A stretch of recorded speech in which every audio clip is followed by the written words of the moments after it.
என் பேர் ராஜேஷ் முத்துகிருஷ்ணா. சேலம் மாவட்டம் மேற்கு தொகுதியிலேருந்து வந்திருக்கோம். நாங்கள் பார்த்திங்கன்னா ஒரு தொண்டராக தான் வந்திருக்கோம், ஒரு உறுப்பினராக தான் வந்திருக்கோம். என்னோட பொறுத்த வரைக்கும் பார்த்திங்கன்னா சின்னம்மாவுக்கு தான் எங்களோட ஆதரவை தரப்போகிறோம். ஒரு மக்களோட ஒரு தொண்டனா, ஒரு தனிப்பட்ட இப்போ இருக்கிற தமிழ்நாட்டோட சூழ்நிலைக்கு என்னோட ஆதரவு மட்டும் இல்லை, ஒவ்வொரு அடித்தட்டு மக்களோட எண்ணத்துலேயும் இருக்காங்க. ஸோ இவங்க மறுபடியும் வரும் அப்படிங்கிறது என்ன மாதிரி ஒவ்வொரு சாதாரண ஒரு தொண்டரோ அவங்க மனசில் இருக்கிற ஒரு ஏக்கம். எந்த ஒரு ஜனநாயகமாக இருந்தாலும் சரி, ஒரு வலுவான ஒரு எதிர்கட்சி இருக்கணும். இப்போ இருக்கிற சூழ்நிலையில் கட்சி இருக்குது. உங்களுக்கே தெரியும், ஏடிஎம்கே அம்மா தொண்டர்கள், ஜெயலலிதா அம்மா தொண்டர்கள் எல்லாம் கட்சி பிளவுபட்டு இருக்குது. இன்னைக்கு கட்சி இபிஎஸ் அவர்கிட்ட இருக்குது.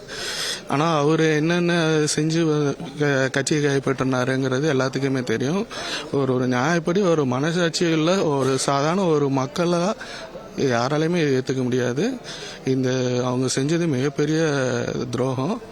இதெல்லாம் சகிச்சுக்கிட்டு அம்மா இத்தனை வருஷமாக இருந்தது பெரிய விஷயம். மறுபடியும் அவங்க கட்சிக்கு வரணும், ஒரு வலுவான ஒரு கூட்டணியை உருவாக்கணும். கண்டிப்பாக அம்மா ஆட்சி பிடிப்பாங்கங்கிற நம்பிக்கை எனக்கு மட்டும் இல்லை, ஒவ்வொரு மக்களோட அடி மனசில் இருக்கிற எண்ணங்களாகவும் இப்போ இருக்கு. என் பேர் பரத். நான் இளைஞரணி மாவட்ட செயலாளராக எழும்பூர் தொகுதியில் வடசென்னை தெற்கு மேற்கு மாவட்ட செயலாளராக நான் பணியாற்ற வந்தேன். இப்போ பார்த்தீங்கன்னா ஓபிஎஸ் அணியில் இருந்தோம். அவர் தாய் கழகம்னு சொல்லிட்டு தாத்தா கழகத்துக்கு போயிட்டாரு.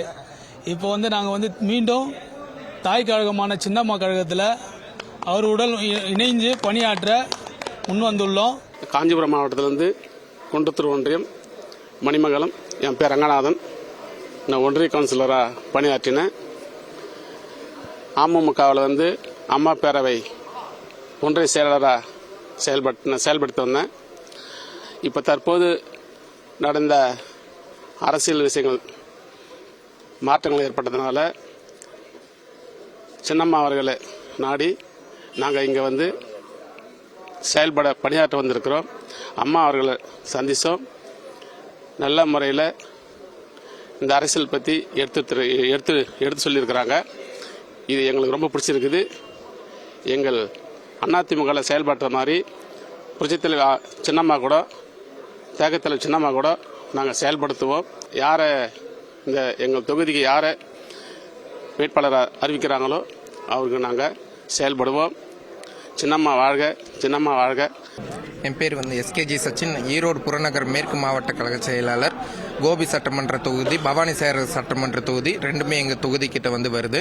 இப்போது நம்ம ஐயா அனைத்து இந்திய அண்ணா திராவிட முன்னேற்ற கழக உரிமை மீட்பு கழகமாக இருந்த ஓபிஎஸ் ஐயா அவர்கள் திமுகவில் இணைந்தது காரணமாக எங்களுக்கும் எங்கள் நகரம், ஒன்றியம், பேரூர், ஊராட்சி இருக்கிற நிர்வாகிகள் மற்றும் மாவட்ட பொறுப்பாளர்கள் இருக்கிற மொத்தம் 250 நிர்வாகிகள் எல்லாருக்கும் நான் கலந்த ஆலோசனை கூட்டம் போட்டோம். ஆலோசனை கூட்டத்தில் எல்லாரும் பேசணும். எல்லாம் பேசினதில் யாருக்கும் திமுகவில் இணைவதற்கு எந்த ஒரு விருப்பமும் இல்லாத காரணத்தினால் நாங்கள் எல்லாரும் எங்கள் நிர்வாகிகள் எங்களோட எல்லாத்தோட ஒப்புதலோடு நாங்கள் மாவட்ட செயலாளர்கள் கிழக்கு மற்றும் மேற்கு அன்று ஒன்றிய செயலாளர்கள் கூட இருக்கும் ஒன்றிய செயலாளர்கள், மாவட்ட துணை செயலாளர்கள் எல்லாருமே சின்னம்மாவை சந்தித்து நல்ல உற்சாகமான வரவேற்பு கொடுத்திருக்கிறாங்க. நிச்சயம் வெல்லும் வாய்ப்பு எங்களுக்கு, வெல்லும் வாய்ப்பு நிச்சயமாக வெல்வோம். அம்மா யாரை கை காட்டி நிக்க சொன்னாலும் அவங்களுக்காக நாங்கள் நிச்சயம் உழைப்போம், நிச்சயம் வென்று காட்டுவோம்.